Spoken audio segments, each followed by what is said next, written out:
అందరికీ తెలిసిన ప్రకారం ఈరోజు ఉదయం 7:30 గంటల ప్రాంతంలో కంపెనీ ఆవరణలో ఒక మా రెగ్యులర్ వర్కరు ప్రమాదవశాత్తు తీవ్రంగా గాయపడి మనం హాస్పిటల్కి తీసుకెళ్లే లోపల మృతి చెందాడు. ఈ ప్రమాద కారణము ప్రజెంట్ వివరాల ప్రకారం ఆ బిల్డింగ్లో మేము ఎటువంటి ప్రొడక్షన్ కూడా నడపట్లేదు. అండ్ ఆ బిల్డింగ్కి ఇతను టీ విరామ సమయంలో ఆ బిల్డింగ్కి వెళ్ళి స్టీమ్ లైన్ ఓపెన్ చేస్తున్నప్పుడు అక్కడ స్టీమ్ లైన్ బర్స్ట్ అయ్యి అతని నుదురుకు దెబ్బ, తీవ్రమైన గాయం నుదురుకు తగిలి ఆ తర్వాత ఆ ప్రమాదాన్ని ప్రమాణించమైంది. అది ఆ తర్వాత అతను ఏరియా హాస్పిటల్కు షిఫ్ట్ చేస్తున్న మార్గ మధ్యంలోనే మృతి చెందినట్టు ఏరియా హాస్పిటల్లో డిక్లేర్ చేశారు. అతను దాదాపు 25 సంవత్సరాల నుంచి కూడా మా దగ్గర పనిచేస్తున్న కార్మికుడే. మరి అతను మధ్యలో ఆ బిల్డింగ్కి వెళ్ళి ఆ స్టీమ్ వాల్వ్ ఎందుకు ఓపెన్ చేశాడు ఏంటి అనేది సరైన వివరాలు సేకరించాలి. పొద్దున మీడియాలో వచ్చిన ప్రకారం కంపెనీలో ఎటువంటి బ్లాస్ట్ కానీ ప్రొడక్షన్ బిల్డింగ్స్లో ఎటువంటి ప్రమాదము కూడా జరగలేదు. ఎందుకంటే కొంత మీడియాలో స్క్రోలింగ్, బ్లాస్టింగ్ అయింది, ఇంకా చాలామంది గాయపడ్డారు, ఇటువంటి వివరాలు వస్తూ ఉన్నాయి. అటువంటివి ఏమీ కూడా జరగలేదు.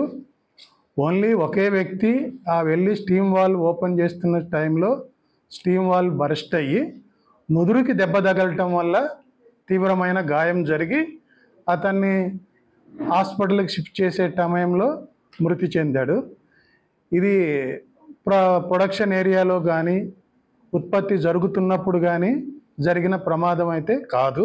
దీనివల్ల ఇంకా వేరే కార్మికులు ఎటువంటి ప్రమాదం కానీ ఎటువంటి దానికి కానీ అవకాశాలు కూడా లేవు.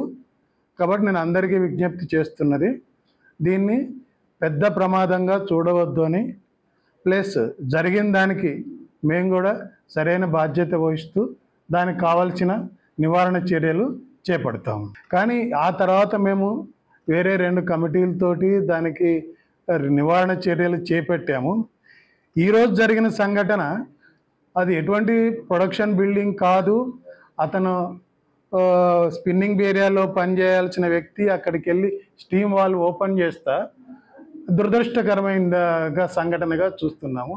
మీరు అన్నట్టు ప్రొడక్షన్ ఏదైతే ప్రాసెస్ ఏరియాస్లో ఉన్నదానికి ఇంప్రూవ్మెంట్స్ మేము టేకప్ చేశాము. వేరే 2 కమిటీలు కూడా రిటైర్డ్ ఆఫీసర్ తోటి వేసి ఆ ఏరియాలో నివారణ చర్యలు మేమైతే తీసుకుంటున్నాము. బట్ ఈరోజు జరిగిన సంఘటన వేరే ప్రదేశంలో జరిగింది. ఇది ప్రొడక్షన్కి కనెక్ట్ కాని ఏరియాలో జరిగింది. బట్ ఇది కూడా దీనికి కూడా ఇటువంటి ఏరియాస్ కూడా ఏంటి అనేది కూడా మేము ఆలోచిస్తాము. అది ఓకే, మీరు అన్నదాన్ని నేనైతే ప్రొడక్షన్ ఏరియాలో ఇంప్రూవ్మెంట్స్కి అయితే మేము టేకప్ చేశాము. ఇది అనుకోకుండా జరిగింది కాబట్టి, ఎందుకంటే నడవని బిల్డింగ్లోకి వెళ్ళి ఆయన ఎందుకు ఓపెన్ చేశాడు ఏంటి అనేది ఇంకా మేము పరిశీలించాల్సింది. ఒకటండి, గత ప్రమాదాలు జరిగినప్పుడు కానీ ప్రతి ప్రమాదం జరిగిన వ్యక్తిని కానీ మృతి చెందిన కార్మికులను కానీ మాకు తోచిన విధంగా మేము పలు విధాలుగా ఆదుకుంటున్నాము. ఈ కుటుంబాన్ని కూడా ఆదుకోవాల్సిన బాధ్యత మా మీద ఉంది. సరైన రీతిలో చర్చించి మేము తప్పనిసరిగా వాళ్ళని ఆదుకుంటాము. అంటే ప్రమాదం జరిగింది out side of the building, మీరు చూసి వచ్చారు కదా. ఆ బిల్డింగ్లో మాకు ఎమల్షన్ బూస్టర్ అనేది తయారవుతుంది. గత 1 నెల రోజులుగా దానికి డిమాండ్ లేక మేము దాంట్లో పని చేయట్లేదు. ఇప్పుడు నేను మీకు ఏం చెప్పాను, గత 1 నెల రోజుల నుంచి అక్కడ ప్రొడక్షన్ చేయట్లేదు అన్నారు. బట్ బేసిక్గా ఆయన ఆ దాంట్లో పనిచేసే వ్యక్తి మొదటి నుంచి కూడా ఆ బిల్డింగ్లో ఆ ప్రొడక్షన్లో ఈజ్ అ గుడ్ ఆపరేటర్. ఆ బిల్డింగ్ వరకు ప్రొడక్షన్ నడిచేటప్పుడు ఇప్పుడు 1 నెల రోజుల నుంచి ప్రొడక్షన్ లేదు అన్నాం కాబట్టి అతను వేరే బిల్డింగ్లో డ్యూటీ అలాట్ చేశాం. ఇప్పుడు ఆ బిల్డింగ్లో ప్రొడక్షన్ నాలెడ్జ్ ఉన్న వ్యక్తి కాబట్టి, ఇప్పుడు సపోజ్ వేరే బిల్డింగ్లో ఉన్న వ్యక్తి ఆ ప్రొడక్షన్ నాలెడ్జ్ ఉండదు. ఇప్పుడు అక్కడి నుంచి మేము ఆ వ్యక్తిని షిఫ్ట్ చేశాము. ఎందుకు 1 నెల రోజుల నుంచి మాకు ఆర్డర్స్ లేవు అక్కడ, వేరే బిల్డింగ్కి పంపించాం. అతను ఆ టైంలో వేరే బిల్డింగ్ నుంచి వెళ్ళి అతను ఇప్పుడు కొంతమందికి అటాచ్మెంట్ ఉంటుందండి, నా బిల్డింగు ఇక్కడ నేను ఉంచుకోవాలి అనేది.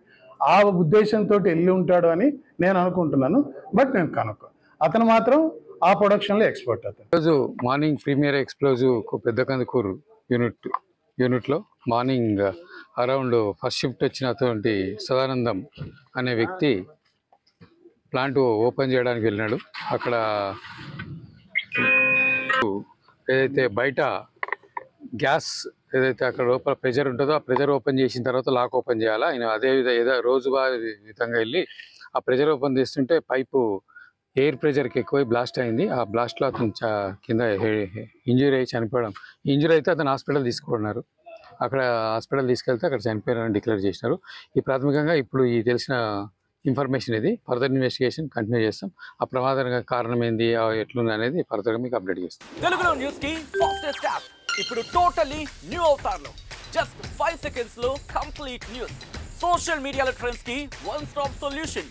Live TV app voice search option తో ఇప్పుడే డౌన్లోడ్ చేయండి లేదా అప్డేట్ అయిపోండి. యాప్ లింక్ డిస్క్రిప్షన్ లో ఉంది.